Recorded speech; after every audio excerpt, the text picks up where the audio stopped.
11,30,000 40,000 water పోయినప్పుడు ఎంత velocity వస్తుందో మీరు గుర్తుపెట్టుకోవాలి. ఆ వెలాసిటీలో 40 టన్నుల బోట్ వచ్చి ఏవైతే అక్కడ సపోర్టింగ్ ఉన్నాయో దాన్ని హిట్ చేసే పరిస్థితి.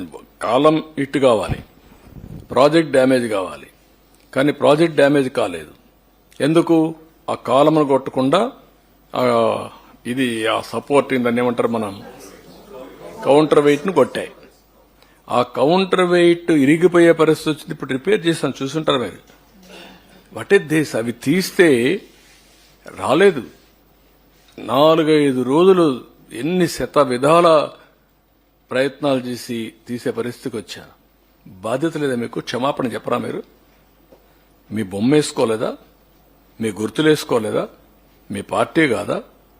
అంటే దేశం వదిలిపెడతారా? ఆంబోతులా మీరు? అడిగితే ఎదురుదాడి చేస్తారా మీరు? అంటే మీ బోట్లు మీరు పంపించి ఆంబోతుల మారిగా తయారై ఎంత డేంజర్ అండి అది. ఎన్ని గ్రామాలు పోతాయండి. ఇప్పటికే మీరు చేసిన తప్పుడు పనుల వల్ల 6 లక్షల మంది నరక యాతన అనుభవించారు బుడమేరులో. ఈ రోజు కూడా అనంతపూర్లో మీరు చూశారు. ఒక రథాన్ని కాల్చేస్తారా మీరు? ఒళ్ళు దగ్గర పెట్టుకుంటారా లేదా? చెప్పా, ఎవ్రీవేర్ కెమెరాలు పెట్టమన్నాడు. మక్కలు ఇరగొట్టిచ్చేస్తా. Be careful. Law and order గాని క్రియేట్ చేశారో ఇంట్లో నుంచి బయట వచ్చి ఎక్కడ చిన్న వైలెన్స్ జరిగినా నెక్స్ట్ 1 సెకండ్ లో మీ చొక్కా పట్టుకునే పరిస్థితి వస్తుంది. That is the mechanism I'm establishing. We're not inefficient. Yes, will arrest. ఇదే కాదు, ఇవన్నీ అరెస్ట్ చేశాం. ఈ రోజు కూడా అక్కడ అరెస్ట్ చేశారు. ఎవడు తప్పు చేసినా, ఎవడు తోక తప్పినా, ఎవడు ఈ రాష్ట్రంలో నేరాలు క్రియేట్ చేయాలనుకున్నా అదే చివరి రోజు మీకు.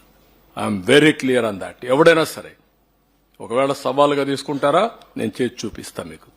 నాకు కావాల్సింది ప్రజల ప్రాణాలు కాపాడాలి, ఆస్తులు కాపాడాలి, లా అండ్ ఆర్డర్ కాపాడాలి, శాంతి భద్రతల పరిరక్షణ నా ధ్యేయం.